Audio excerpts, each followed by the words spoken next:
The term remixing covers a vast and broad spectrum of cultures. The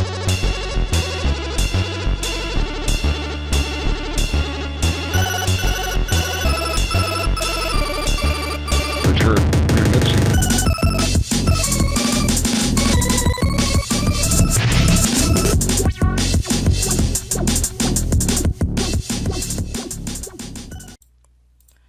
Alright guys, you listen to the ideas, you theorize about the concepts, you follow the movement. Why not put the ideas of liberty into practice? Go to efficiencyIsEverything.com. This started as a grassroots movement by my friend and fellow libertarian Michael James, who simply asked, how can I start doing things more efficiently and get the most out of my time, energy, and money? He started using flow diagrams, metrics, economic statistics, tests, data collection. He now has books, his very own subreddit, and has been featured on Loaded, Gizmodo, and even the Daily Dot. He has optimized time, money, and efficiency on pretty much anything you can think of. I like this idea so much. As a gift from myself and the SFL on-air team to you, subscribe for free to their email list and put SFLOA. That's SFLOA after your name, and Michael will send you a free, completely free, Efficiency is Everything Cook ebook designed to save you more than $5,000 a year. You also receive free monthly tips on how to save time, energy, and money. Go to efficiencyIsEverything.com. That's efficiencyIsEverything.com.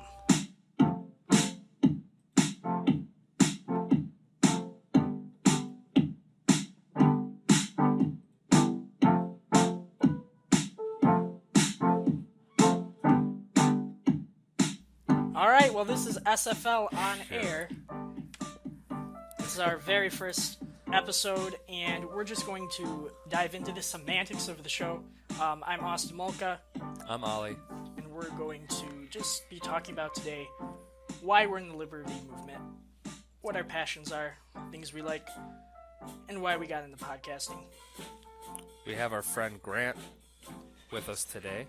He's just in the corner researching things for us to talk about. He is our research analyst, and he will be with us, helping us. Hopefully more often.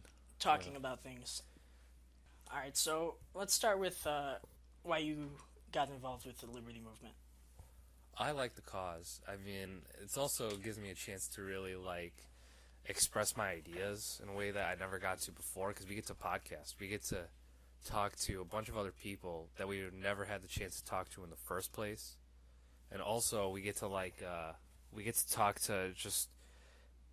to debate is the thing. Even me and you, even though we have a lot of overlapping ideas, we don't always agree on stuff, but it's a good thing that we get to flex our our intellectual muscles a little bit, and we get to really sharpen the iron of our opinions.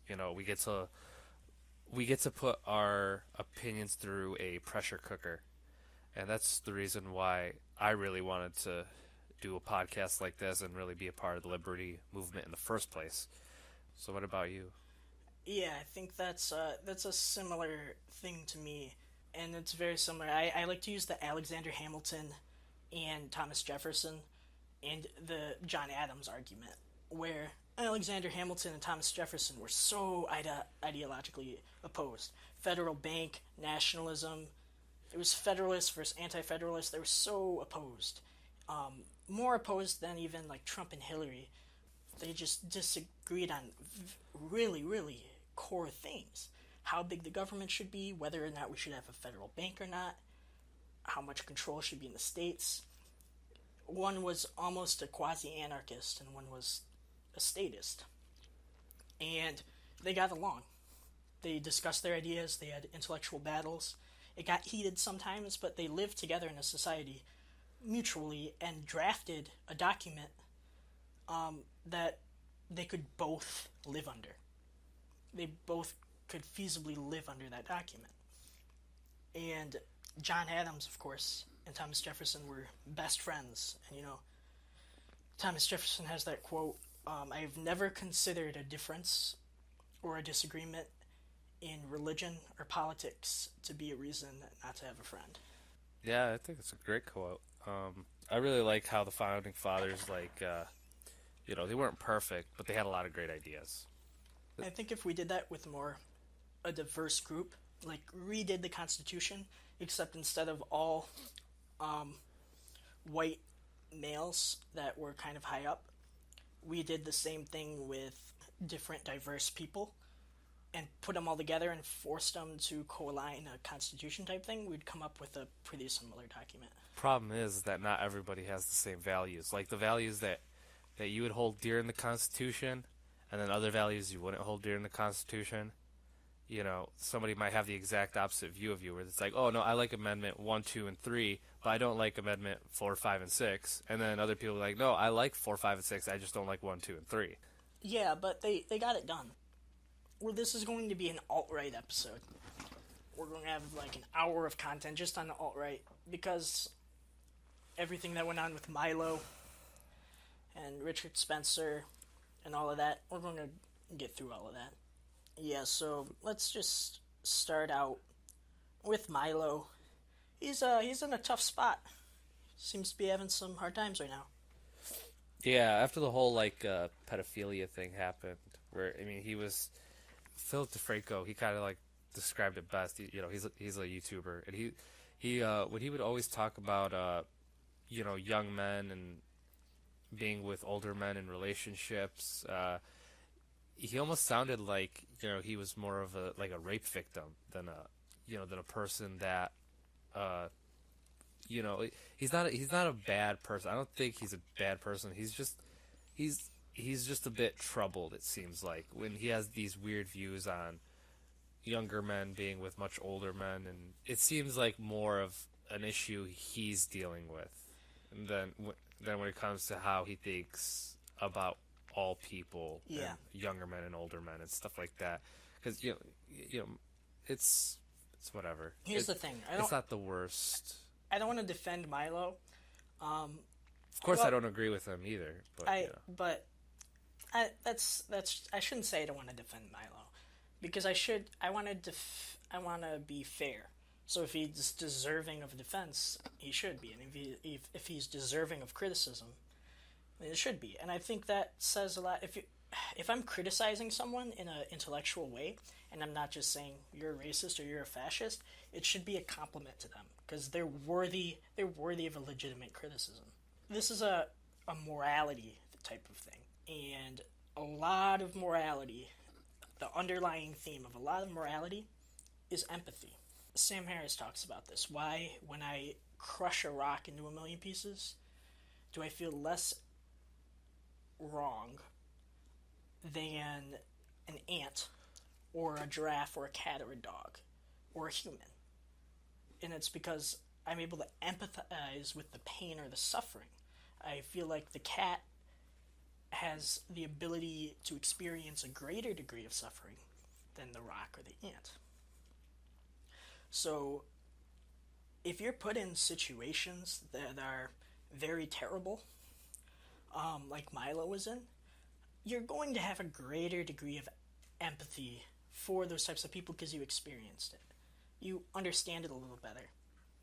And if something's completely foreign to you, it's going to seem ridiculous and wrong. For all the people that don't know, there are times where Milo was talking about how he was molested at 13 or 14 by his priest. He was talking about the age of consent and how it's okay for a 14-year-old to be with an older gentleman if it's consenting. Yeah, I can kind of see where he's coming from, but how many times does a 13 or 14-year-old know what they want, and they're not going to be manipulated by an older person? So you get into this weird gray area of what's the best age of consent? It's not like 18 is a terrible age. Could it be a little younger for other people? Yes, I think so. What is it? In some states it's 16. In other states, I don't know. But yeah, it's 16 in some states. And there's this rule where it has to be 7. You have to be at least 7 years apart, or 7 years within 6 or 7 years or something like that, or 4 or something in Michigan. Yeah, okay. But when you're talking about a 14-year-old with a 25-year-old, that's that's a huge leap. I mean, Yeah, you two are on two different wavelengths. One can, the adult can easily manipulate a 14-year-old. Yeah, but The 14-year-old is not ready for a relationship with a 25-year-old ever. our laws, however, are based on a collectivist view that all people are kind of like the same in certain ages. And it's good as a general rule of thumb, but there is individual exceptions where I know how old is she? 15? 14? A 14 or 15-year-old girl that was abused by her parents and had a horrible life. She knew about things she shouldn't have when she was 5 years old. She really had to grow up fast and learned reality very, very quickly from a very young age. And she's 14 or 15 now, living with a bunch of adults in an apartment type thing. She makes money somehow. I'm not sure how. I think she she doesn't do anything like illegal. She doesn't do prostitution or anything like that. The people that she's with are really not that bad, but it is an unfortunate situation. But she makes money like selling things online or selling beauty products or making something like that, and her people around her help her, and she's going to get a job when she's 16. But she's living on her own, grown up in her own house. So let's say she decided to sleep with a 22-year-old that she brought home, she took home. Should the 22-year-old doesn't know her age, she doesn't tell him. In that individualistic sense, that doesn't really conform with the collectivist sense, even though the collectivist view might be accurately reflecting all the situations 99% of the time. There's still individual cases where it's just different. There's always those cases, but you have to have a general rule. You have to have a line somewhere. If you're going to have a government that's looking out for the protection of younger children, where do you draw the line? Is what age? Because in the end, you do have to draw a line. You have to draw a line.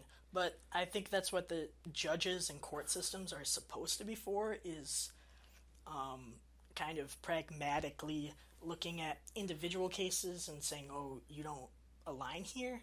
But that's not really how the court system works, and it's a real hassle for the court system.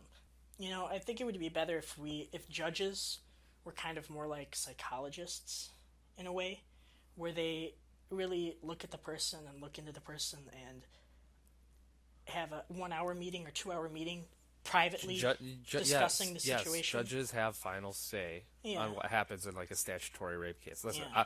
I don't think anybody's here saying we're for statutory rape. It's just that like if there's a case like that happens, nobody here is like a legal professional. We can't really say, but I'm assuming there's like some like psychoanalytic process that goes through. It's not like they just show up to court and up to that judge's opinion, he just decides, oh, well, okay, I'm just going to bang the gavel. Yeah, but Milo's stance in general, philosophically, ethically speaking, it's not something I think he should have lost his job over.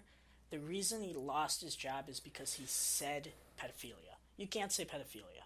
I mean, I don't know if he said pedophilia exactly. It's just that he implied. I mean, he was implying like that pedophilia was okay. You can't do that. Pedophilia is not okay. Right. He used a different word instead of pedophilia. It was it's something philia. It starts with an A.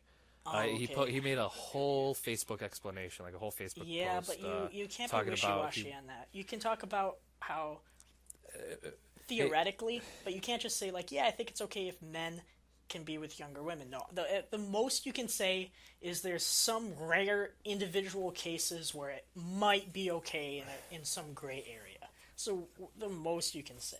Hey, Grant, go on Milo's Facebook wall. See his response to the. This happened a few days ago. Yeah, read the response. Yeah, he had a big long post about. I mean, I know his Facebook wall is like really busy, but if you can find his apology, I don't think it's an apology actually. It's more of just a explanation of what he said in one of the podcasts he was on. We'll wait for him to pull it up and we'll read it. Okay. But let's talk about where he actually is wrong. let's talk about the alt-right in general. What does the alt-right believe? And I think the alt-right... I think it's hard to talk about what the alt-right believes when the alt-right is... There's so many different types of people in the alt-right that it's really hard to classify them as one thing. It's like trying to, like, you know, there's people who support Black Lives Matter, but not all Black Lives Matter people believe in the same exact thing. Milo attacks that a lot by stating, he'll state, like, the crime rates on black crime, and he'll state all of this and all the stuff that's happening within black, quote-unquote, black community. But I think that's not a race issue, because let's take Childish Gambino, for example. Childish Gambino, because of our collectivist ideology, people would say, oh, he's white. Like, even in his raps, first of all, you talk white. Second of all, you talk like you haven't given up yet. People stereotype him as white because he acts white. Or he acts kind of like... It's the way he talks, and it's the way, you Yeah. know. But if you watch Atlanta, you know how much he's gone through. Yeah, for sure. In that show, and like it kind of reflects his life a little bit. It's a really good show, and it kind of gives you a perspective. He never wanted to say that this is what all black people go through. It's just he wanted to give his perspective. Yeah, for sure. And it's like you get to this point. It's a culture thing. It's a cultural thing, you know. It's not skin color. When you say black on black crime, we're talking about hood or ghetto or whatever you want to call it, big city culture on big city culture crime. That's what we're talking about.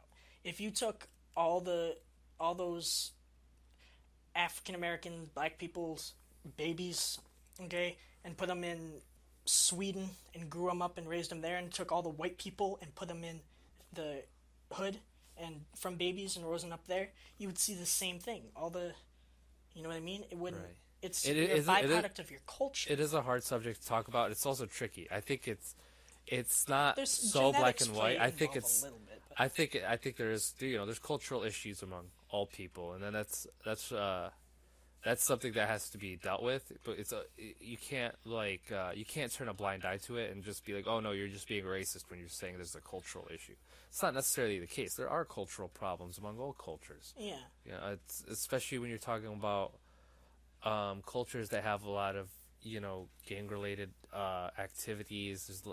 It's a problem in Detroit, Chicago, you're Los Angeles. You're going to be a product of your environment at times. Also, other people would say, no, it's just about your skin color. It's about the melanin content in your skin. It's and that's sometimes and that's actually a lot of the times that's the case how where people there's become racist people. Is stereotypes by culture. But the more we're mixing with cultures, like we grew up in Dearborn Heights. We're in Dearborn Heights right now. 4 miles away from us, 3 to 4 miles away from us, is Detroit. Less than a mile away, 500 feet. Not 500 feet. We're a block away from Redford. A block away from Redford. Which is also like a mostly black neighborhood. Yeah, 7 miles away, 7 or 8 miles is Dearborn. And that's mostly that's an Arab neighborhood. And we have it's so mostly many Arab. mix of cultures that even I don't know. There's definitely a different way to speak our language that we kind of learned, that we're kind of schooled out of, but like we could still talk like that. Is kind of you would say like, oh, he's kind of talking black. It's just what we grew up with. The more you segregate people, the worse it is. I think we have to get to a point where we could have a colorblind society, where quote unquote. Yeah, quote unquote color. We can't do that yet, but it should be the goal. It should be the goal to where. Well, it's going to happen the more we're mixing with people, the more friendships we make, the more we stop generalizing people. Yeah. The less you try to segregate or put yourself against another person for having opposing viewpoints, the more likely you are to, it's a stepping stone. It's like the more we stop hating each other, the more we just love each other. Because the country's more divided now than it's ever been. Yeah, but the alt-right's issue on race is prejudiced against people by their skin color sometimes, when it's more of a cultural issue. slavery wasn't that long ago. Segregation wasn't that long ago. They didn't have the same types of moral or cultural or societal luck. There's a lot of luck in society. There's a lot of luck in being born. There's a lot of luck in being born. There's but... a lot of luck. They didn't have the same type of luck because they. What are the odds that you're going to be Childish Gambino's son or daughter, or if you're going to be someone who was a slave a century later, and then the opportunities aren't the same. It is unfair that they're not giving the same opportunity. People are like so divided, especially I've talked to a lot of like just black people in particular about when they talk about systematic oppression. Some people believe like that like things like affirmative action hurts black people more than it helps them, and that's one extreme. And then on the other extreme, people believe that there should be more things like affirmative action that'll help. I used to be very anti-affirmative action because I thought it was racist, and I thought it should be. There's a lot of black people. There's a lot of black people that think it is racist. Yeah, that it just hurts them more than it helps them. I think it's still a minority compared to what other people think. But... I mean, I read some facts about it, like some actual data and statistics about what affirmative action does, and I was more like, yeah, that makes sense type of thing. Like, I don't know if someone could still make a very good argument that it's racist, and I might, but like from what I read, it didn't deny a bunch of white people chances that they wouldn't have gotten. It's more like a scouting type of thing where they're searching for minorities who are talented, or like they pay more attention to their application. Yeah, it's a touchy subject, and it's hard to. It's really hard to talk about it in just an hour of what everybody can do. Yeah, to help people that were in that don't have the same opportunities. Don't have the same opportunities. SFL, Students for Liberty at the ISFLC. Richard Spencer was invited, kind of as a joke of a troll, and the hotel asked us, like, do you want him to leave? Do you want us to make him leave? And we're like, SFL was like, no, he could stay, whatever. He's not in the conference, he's not speaking. He can stay. And he was eventually escorted out for causing Antifa to show up, and I think I'm pronouncing that right, Antifa. And explain what that is. It's like basically the alt-left.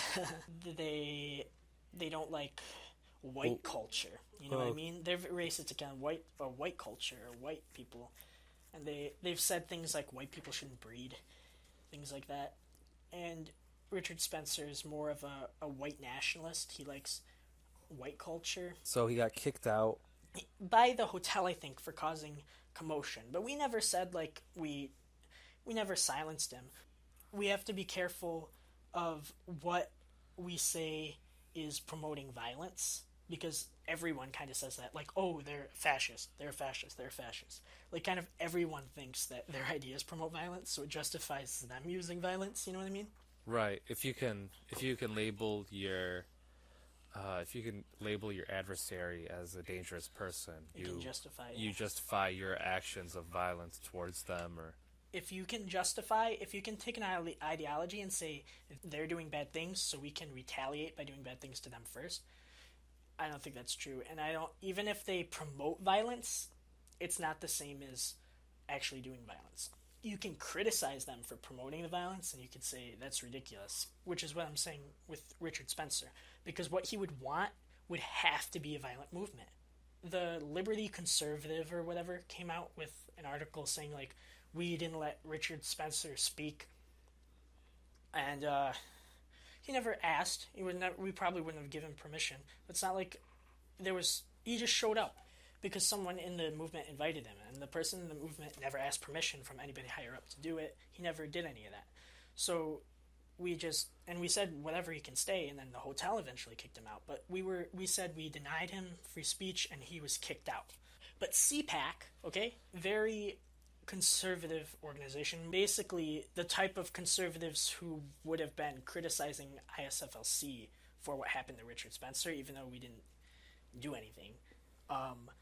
CPAC organizer Dan Schneider, he said that the alt-right, he labeled the alt-right, and I think he might have mentioned Richard Spencer in particular.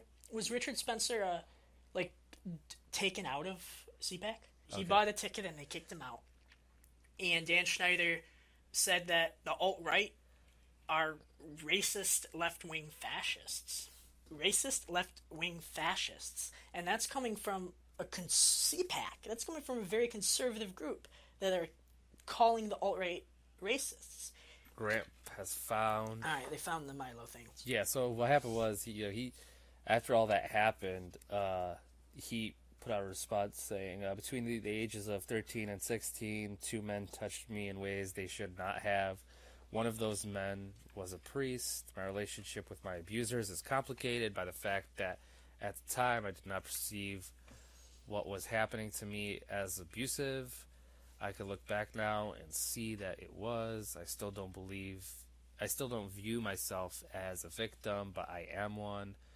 Looking back, I could see the effects it had on me in the years after what happened. I fell into alcohol and nihilistic partying that lasted well into my late 20s.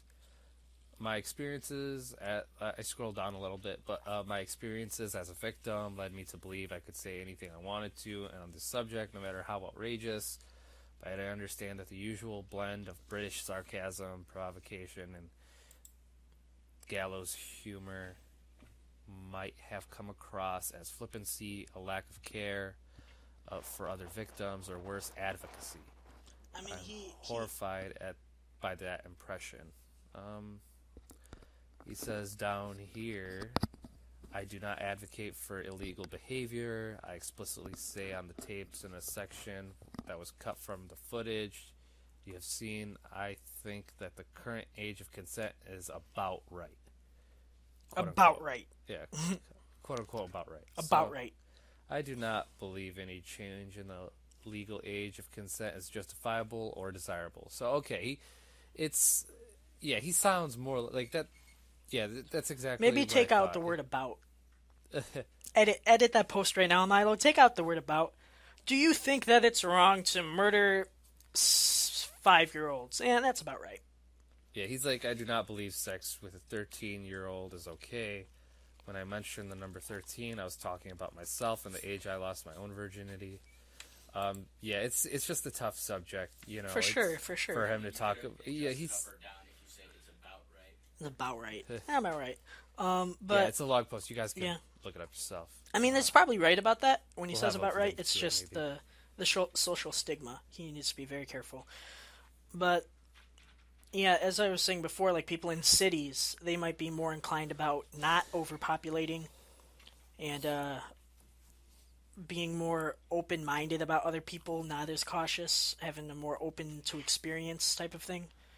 Whereas, and that's kind of how it goes. If you look at electoral map, all the red is in areas where it's not very densely populated most of the time, and all the blue is in very close city-related areas. So you could argue the moralities of a rural area, what you need to do to survive, could be completely different from a more city type of area. Yeah, you could say somebody that comes from a rural farm area may value personal sovereignty more over collectivism. For sure.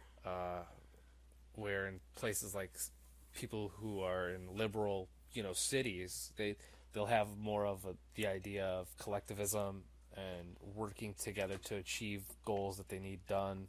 For sure. So it just all depends. Yeah, there's that theory. I'm plugging that book, The Righteous Mind by Jonathan Haidt. If you want to learn about why morality is different for different people, it's not that it's different. The goals are all the same. The goals are to survive, to do well, to prosper. It's just the circumstances are different in some different areas. Sure. So. Oh, wow. Yeah, the election results by county, it looks all red. And Hillary Clinton won the popular vote. the map looks all red. And you know why the map looks all red? Because conservatives tend to be, their values align with being spread out. And so there's not a lot of people in all the red areas. Where the blue areas, there's so The little blue areas are, if you look at all the blue counties, it's There's usually so where many all, people in there. So many people. It's where the big cities are. It's Big where the cities. capital cities are. It's where everybody congregates. Like So- the Miami County, the Detroit County. And you barely see any blue. You barely see any blue.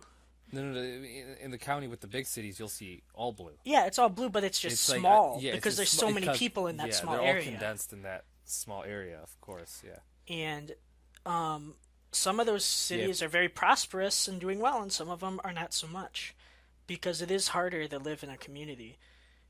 It's kind of ironic because socialism type policies would work best in more conservative areas with less people, and socialist policies are horrible for big cities. Like, look at Detroit. You can't have more Democrat leading economics in big cities. It just doesn't work. That's the whole idea of one government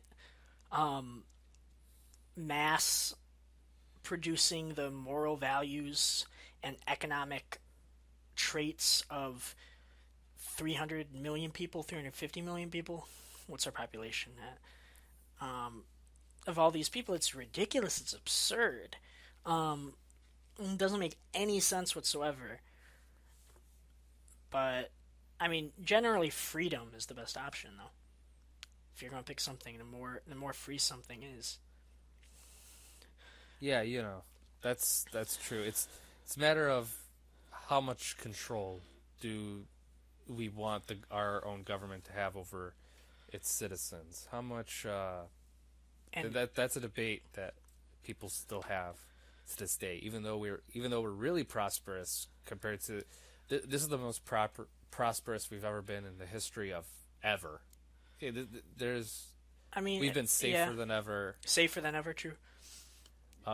We don't deal with hunger in this country as other countries do. For sure. Like in most countries are much more well fed than they were just 100 years ago, 200 years ago. We don't deal with mass hunger. Children can be fed in this country very easily. And the more people get rich, the richer people get, the more they're pulling up other people. Which is like, you would like to say go feed the poor, but like Bill Gates has done more for the poor than anyone working at a soup kitchen.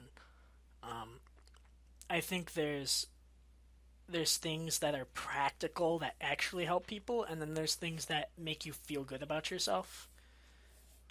And both of them are important, and you should definitely go to soup kitchens once a month, or once every 3 months if you don't have that much time to donate time. But in the end, that doesn't really help as much as if you became a millionaire. If you became a millionaire, suddenly you're creating more jobs, you're creating more content, more value, you're producing more things for which people can buy and other people can sell, and raising the overall living standards. Yeah, so the alt-right, Grant wrote a note. Glorifying Western culture. Okay, the whole Richard Spencer Western culture thing. Is that a form of tribalism? Like, you can think about that. The Michigan-Ohio State thing. Does that have anything to do with our lives? Why do we get so caught up in Michigan versus Ohio State? Is there any real logical reason? Politics is tribalism in itself. Well, there's two sides, there's two parties, or you're a part of this party and I'm part of this party. It might as well be, oh, you like this team, I like that team. We like having teams. We like having teams. We're tribalistic creatures. That's how we are. It's tough to it's tough to separate ourselves, and look at ourselves objectively at times, especially when it comes to things like politics. We are tribal creatures, but yeah, it's sometimes you have to take a step back and look if Are you trying to separate yourself from your opposing viewpoint, or are you actually listening to the opposing viewpoint, or are you just hearing them and then spouting off what you think is right instead of trying to take in the information that you need? Yeah. Because we're just naturally inclined to separate ourselves. Well, separate ourselves. And separate ourselves into by teams, thinking, into groups. Yeah, and by thinking that our team is bigger and better and more people. Yeah. Grant just did. I want to do the test on us. Don't tell us the answer. But he was just talking about how people overestimate the amount of. There was a study. People overestimate the amount of people that are similar to them. Apparently, tribalistically. We want people to think like us. The way I see it is, we want people to think like us. If they don't think like us, then if people are similar to us, you have a greater moral authority in your positions, almost. Yeah. Grant said if people are more similar, you have more moral authority. I mean, I personally like people to be different than me because I constantly distrust my own thoughts as being a biological predisposition of my environment or genetics or me being stupid. Yeah, they're sharpening your intellectual sword. That's the way I look at it, anyways. You get to sharpen your intellectual sword. You get to really put your ideas in a pressure cooker. I think Sam Harris was the one that said that, but I'm stealing it from him. It's a metaphorical pressure cooker that you're putting your ideas through, and that's what I like. All right, so I'm going to start this out next podcast. After this, we'll post a link. We're going to have question time for the last 10-15 minutes, and people can post questions. And we're going to have a Twitter and a Facebook page at SFL on Air. Is what we're going to do, at SFL on Air. So here's another thing I want to bring up. Martial arts. I think that's something that libertarians would be drawn to naturally. People with that type of philosophy, because it's kind of about individually protecting yourself. Martial arts. Austin Peterson makes the argument that martial arts are inherently libertarian or something like that. That makes sense. And it's problem is that martial arts has this violent stigma to it still. Well, it's because of Vanderlei Silva. Because of Vanderlei Silva. It's just Sam Harris was actually talking about the same thing. He always talks about it, where it's like I've shared the same opinion. I think everybody should try learning how to defend themselves, for sure, at some point or another. Even if it's only for a few classes, trying to understand how to protect yourself on the ground, how to protect yourself standing up.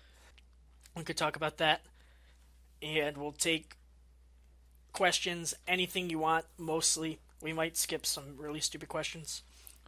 That not I shouldn't say stupid, irrelevant, off topic, that are kind of trolly, but we'll answer most of the questions at the end once we get the Twitter page set up. And that's all for now, guys. Think freely, speak openly.